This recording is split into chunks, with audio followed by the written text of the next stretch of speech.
Hey, what's up, everybody? This is Joe from SpreadsheetSchoolDFS.com and from Excel by Joe.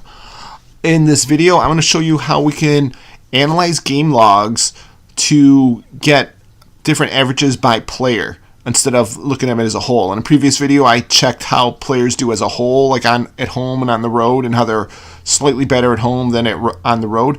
But I'm going to take game logs and analyze by players so we can see individual players. Some players are probably better than others at home. Some doesn't matter if they play on the road or not, but some it affects a lot.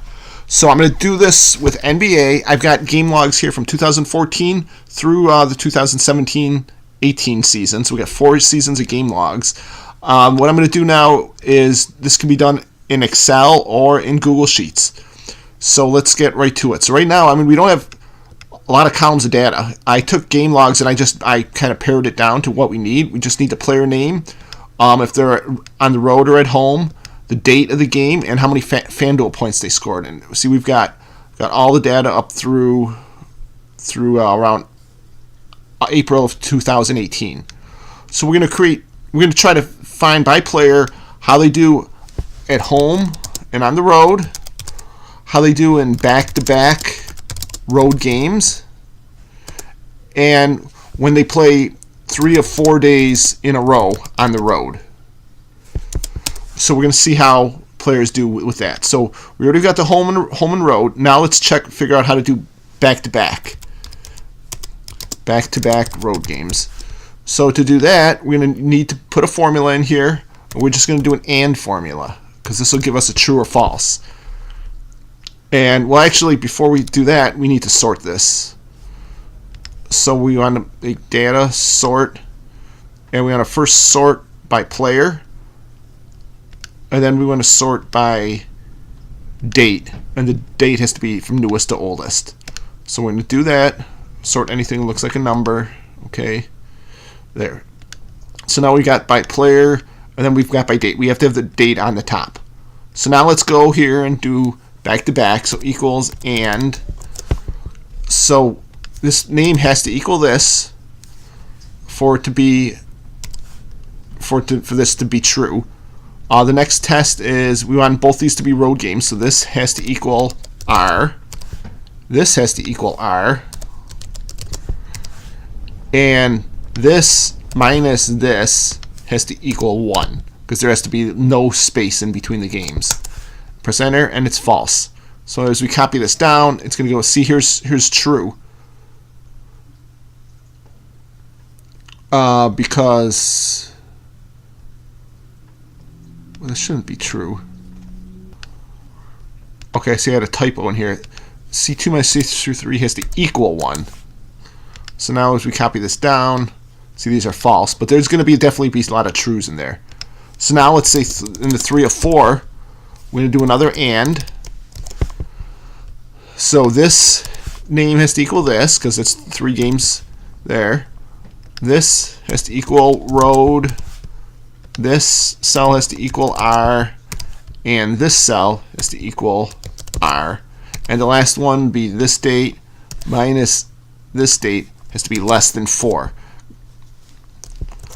So we press enter, and we copy it down. And so far these are all false, but I'm just going to copy these down all the way to the bottom because we got how many records? We got 107,000 records. So this might take a few seconds to run. I don't know. So I'm going to just double click, and that's how it copies down. It was going pretty quick there. So we've got all the data. So what I want to do, I just want to copy and paste special to get rid of all the formulas. You don't have to do that, but sometimes it slows it down if you don't. See that if I put a filter on here and how many back-to-backs, so there's a lot of trues, and see 7,500 out of 107,000. So that's about 7% of the time we'll get a player that's back-to-back. Okay, so now we've got all our data. Now we need to compile it. To do that, a lot of people use pivot tables, which are great options, but they're just a little too cumbersome for me. I just like using formulas. So I'm going to create a tab. This will just be our summary. And if you just follow along, we can get this done. So I'm going to copy all the names, Control C. I'm going to go over to here, put a Control V to paste it. And if we go to data right here, remove duplicates. On player name, it has headers. Click OK.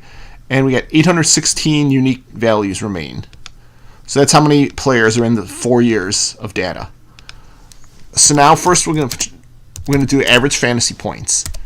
And that is the formula average if. So what range we want to check? We want to check this range. Everywhere in this range where we meet this criteria, which is the player's name, we want to average the FanDuel points.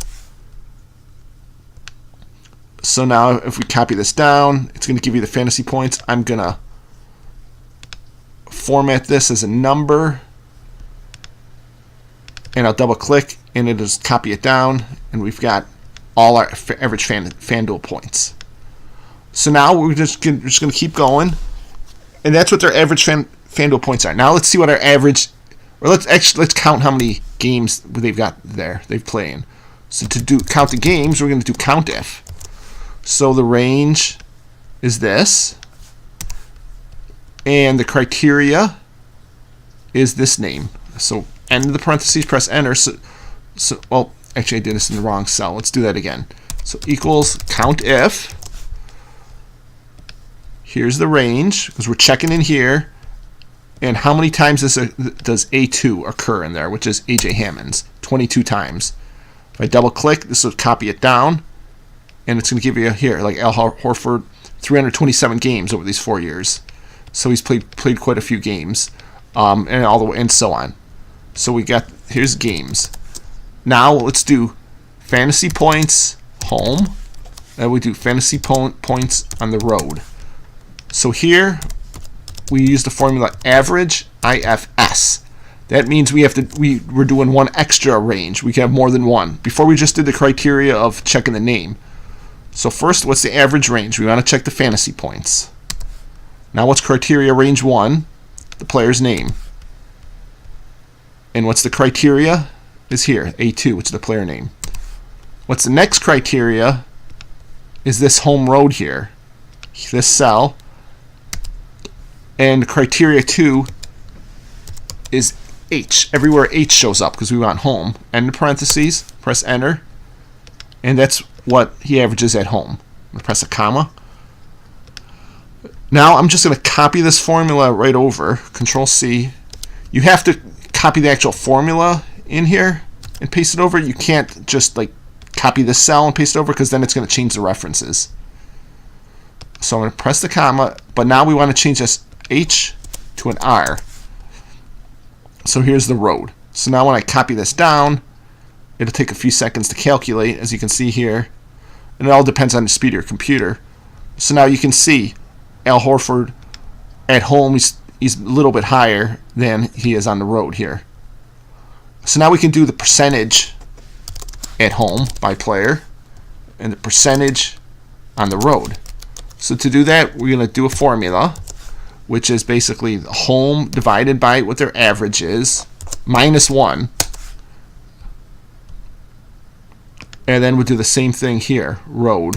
So it's the road divided by their average. Then you always do the minus 1 because everything's based on 1, so we just have to take 1 to show the difference. So if I double click this down and I make it a percentage, so here. So I mean, these guys with just a few games are pretty meaningless, but guys with higher games like here, Allen Anderson, I guess 117 games is a good amount. Even Al Horford, he's 4% high. He scores 4% more at home. Not a huge difference, but it's a little bit. And so that's how we get the home and the road. And we'll kind of go through some of the players and some of the top ones later on. Now let's do the fantasy points when you play back-to-back. So we're going to do, again, average IFS, sorry. And what's our average range? We want to average the fantasy points. What's criteria 1? We're always going to do the name for criteria 1. So this part of the formula is always the same. And criteria range 2 is now, if this cell, back-to-back games, we're checking, and what do we want? Is it true? And that just div just means an error because it's dividing by 0. So if we put if error, and we do comma 0, it'll get rid of the error. It just means divided by 0 because that means that occurrence never happened. So when I click this down, it's going to take a few seconds. I'm going to format this as a number. And here, so now we've got, in back-to-back road games, Al Horford basically is roughly the same. So let's do a count. So the number of back-to-back games is how many. So now we're going to do count ifs. How many times does this occur? So criteria range 1, again, is the player name, and the criteria is the player. Then criteria range 2, let's go back to here. It's the back-to-back column, and we put true in there. Let's press enter, so see that occurred 0 times.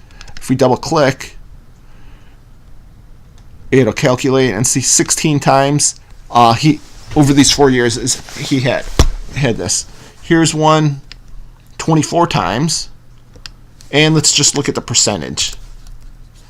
So the percentage is done the same way, which is fantasy points divided by average fantasy points minus 1.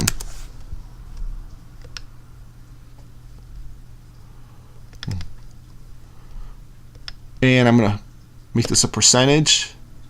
And all these hundreds are just meaningless because there's 0 there. But you see, say, Aaron Gordon played 27 back-to-back games. And in those back-to-back road games, he scored 24. Well, his average is about 23. So he's 6% higher. Like, a lot of these are pretty meaningless unless you get to closer to like 10%. And then you find something of meaning there. Here, Al Jefferson actually is down 17% on games when he plays back-to-back road games. He normally averages 22, but in those games he only averages 18.4. So that's a pretty big thing. If you're trying to pick lineups, I'm just going to put borders around this so we can see it easy.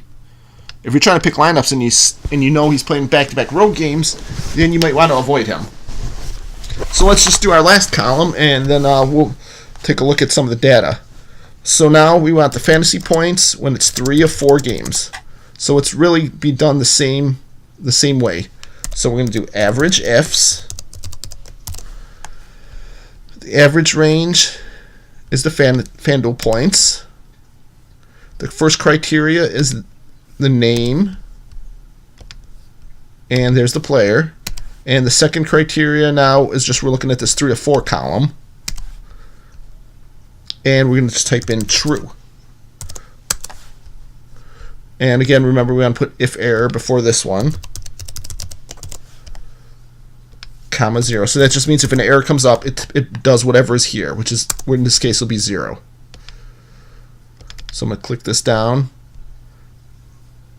and we're going to format this. Next is we're going to do the count of it, which is equals count ifs. I hope I'm not going too fast on any of these. I'm going to put the formulas below the video so you can actually see the video, so if you want to try this out for yourself. And I'm also going to put links to where I get these game logs. I mean, they are included in my video course, a lot of them, but to get more complete ones that have more data and actually like the current year stuff, there's a couple sites that do that, which I'll have links to below. So the criteria range first is the player name and A2 again, and then the second criteria range is this, comma true. So we only put the true ones. That just means they had 3 out of 4 games in a row in a 4-day span. They've had 3 road games. So this is how many times it occurs. And then here's just a percentage, which is equals parentheses, which is fantasy points divided by average fantasy points minus 1. I click this down, make this a percentage, and there we go. So now we got a ton of formulas in here. what we can do is put a filters on it if you want to kind of say look at it. So first thing is, let's only look at people with FanDuel points of say 20 or greater, because those are people that you're probably going to be playing in your lineup. So there's only 182 people like that. One thing to notice is, see, as it's filtering, it's going to take some time because it recalculates every time you filter. That's because there's formulas in here. So what I'll do is we can get rid of these formulas, so then it's a lot quicker to do that. So let's get rid of the formulas. Let's unfilter this. And to get rid of the formulas, because we're done with the formulas. We don't need formulas anymore. So you do that, you just highlight it, you press copy, then right click again, and go to paste special values. Click OK. So now it's going to calculate it one last time, but then it's not going to calculate it every time you do filters. So it's just going to take a second here. And there we go. So now it's all set. I'm going to put the filters back. So now we can just look at, say, people that are greater than 20. There, and see that it's not calculating anymore because there's nothing more to calculate. So we got 182 people like that. And say number of games. Say we only want to look at people who have greater than, say, 100 games played. So that we're down to 158. But this is only the good population that you really want to look at, because then it's enough of data to kind of be meaningful. If you only have like 3 games, it's a pretty meaningless data. So here are the players. Here they're at home and on the road. And let's look at the higher numbers. So there's really not a whole lot just at home and the road, but we can filter it and look at just the top, say the people over 5%. And here's just some players that do really well at home and really bad on the road. So that's just some extra thing when you can look at, which when you're making your, say, research spreadsheet, you can always just say, like, when these guys are, when Dinwiddie's playing at home, you might want to look at them more, because 10% it's 9%. It's almost 10%. That's quite a bit. I mean, out of how many games? Out of 185 games, so that's probably 90 games at home. He's averaging 9% higher. That's not just some random stat. That's pretty meaningful. And then it's the same thing for here in back-to-back games. So most of the back-to-back games, there's a good amount of stats.